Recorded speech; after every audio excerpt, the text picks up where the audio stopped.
নমস্কার। এন বাংলা সংবাদে আপনাদের সকলকে স্বাগত। মধ্যপ্রাচ্যে যুদ্ধের আবহে দাউ দাউ করে জ্বলছে আগুন। ইসরায়েল এবং আমেরিকার যৌথ হামলায় এখন মধ্যপ্রাচ্য প্রায় যুদ্ধ অবস্থায় জর্জরিত। ছেড়ে কথা বলছে না ইরানও ক্রমাগত পাল্টা হামলা চালিয়ে যাচ্ছে ইসরায়েল এবং আমেরিকার সহযোগী যে গলফ কান্ট্রিগুলো আছে তার উপর। গত 5 দিন ইরান 500 ব্যালিস্টিক মিসাইল এবং 2000 ড্রোন হামলা চালিয়েছে। ইরানের 2000-এরও বেশি নিশানায় হামলা চালিয়েছে আমেরিকা ও ইসরায়েল। ইরানের সংবাদ মাধ্যম দাবি করেছে আমেরিকা ইসরায়েলের হামলায় সে দেশে এখন পর্যন্ত 1230 জনের মৃত্যু হয়েছে। তার মধ্যে দক্ষিণ পূর্ব ইরানের একটি স্কুলে হামলায় প্রায় 189 জন শিশুর মৃত্যু হয়েছে এবং জখম 100 জনেরও বেশি। পশ্চিম মার্কিন সেনাঘাঁটি লক্ষ্য করে যে প্রত্যাঘাত চালাচ্ছে ইরান, তাতে 3টি দেশের অন্তত 20টি মার্কিন ঘাঁটি ক্ষতিগ্রস্ত হয়েছে, দাবি করেছেন ইরানের রেভলিউশনারি গার্ড বাহিনী। তেহরান ড্রোন হামলা চালিয়েছে ইরাকের এরবিলের মার্কিন সেনা সদর দপ্তরে এবং আজারবাইজানেও। ইসরায়েলে এখন পর্যন্ত মৃত্যু হয়েছে 111 জনের, আহত বহু। আমেরিকার সেনাবাহিনীর তরফ থেকে জানানো হয়েছে যুদ্ধে মোট 6 জন সেনার মৃত্যু হয়েছে, আহত একাধিক। লেবাননে ইসরায়েলের বিমান হামলায় প্রায় 50 জনের মৃত্যু এবং জখম 300-রও বেশি। ইরানের হামলায় বাহারিনে 1 জনের মৃত্যু হয়েছে, কুয়েতে 4 জনের, ইরাকে 2 জনের, ওমানে 1 জনের ও যুক্ত আরব আমিরশাহিতে মৃত্যু হয়েছে 3 জনের। এই পরিস্থিতিতে ইরানের পক্ষ থেকে হরমুজ প্রণালী সম্পূর্ণভাবে বন্ধ করে দেওয়া হয়েছে এবং বলা হয়েছে এই হরমুজ প্রণালীতে যে কোনো জাহাজ এলে পরে তাকে সঙ্গে সঙ্গে হামলা করবে ইরানের বাহিনী। এর ফলে ক্ষতিগ্রস্ত প্রায় হরমুজ প্রণালীতে চলা বিশ্বের 70% ব্যবসা। এখানেই দাঁড়িয়ে রয়েছে ভারতের বহু তৈলবাহী জাহাজ এবং যাতে আশঙ্কা করা হচ্ছে ভারতের অন্তত 10,000 কোটি ডলারের ক্ষতি হতে পারে।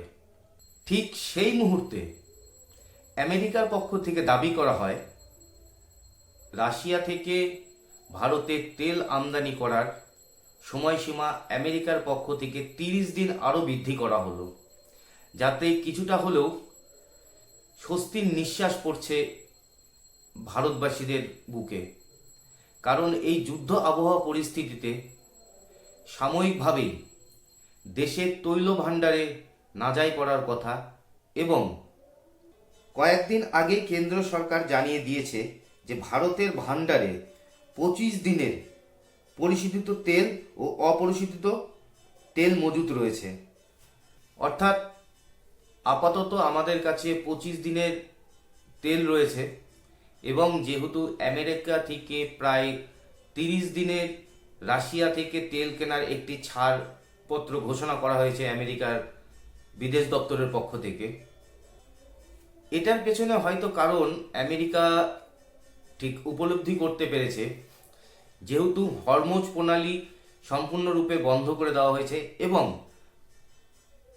সাম্প্রতিক গতকালকের একটি ঘটনা হয়েছে যেখানে ইরানের সর্বোচ্চ ধর্মীয় নেতা খামেনির মৃত্যুর পর যে সকল দেশে ইরানের দূতাবাস রয়েছে সেখানে একটি শোক বার্তা প্রকাশিত করা হয়েছে।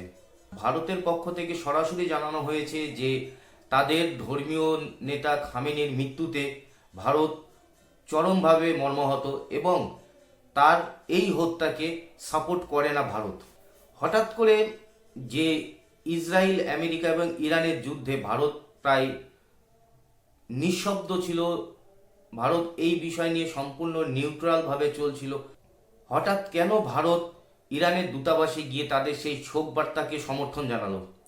এর পেছনের একটি কারণ, ইরান ভারত একটি যৌথ নৌসেনার মহড়া চলছিল। সেই মহড়া শেষ করে ইরানের নৌবাহিনীর একটি যুদ্ধজাহাজ যখন ভারতীয় মহাসাগরে শ্রীলঙ্কার পাশ দিয়ে ইরানের দিকে ফিরছিল, তখনই আমেরিকার তরফ থেকে একটি সাবমেরিন থেকে টর্পিডো হামলা করে সেই ইরানের যুদ্ধজাহাজটিকে সম্পূর্ণভাবে ডুবিয়ে দেওয়া হয়। হয়তো এরই প্রতিক্রিয়া স্বরূপ ভারতের এই শোকবার্তাতে সমর্থন।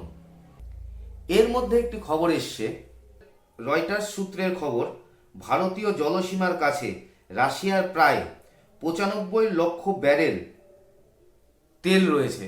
অর্থাৎ রয়টার্সের পক্ষ থেকে এই খবরটি দাবি করা হয়েছে যে রাশিয়ার একটি তৈলবাহী জাহাজ, যাতে প্রায় 95 লক্ষ ব্যারেল অপরিশোধিত তেল রয়েছে, যেটি ভারত মহাসাগরের আশেপাশেই ঘোরাফেরা করছে। ভারত চাইলেই সেই তেল রাশিয়া ভারতকে সাপ্লাই দিতে পারে। এখন আপাতত দৃষ্টিতে ভারত রাশিয়ার কাছ থেকে তেল কিনতেই পারে, যেহেতু আমেরিকার তরফ থেকে ভারতকে রাশিয়া থেকে তেল কেনবার জন্য আরও 30 দিনের সময়সীমা বাড়িয়ে দেওয়া হয়েছে। এবং অবশ্যই এই যুদ্ধের দিকে গোটা বিশ্বের যেমন নজর রয়েছে, তেমন ভারতেরও নজর রয়েছে।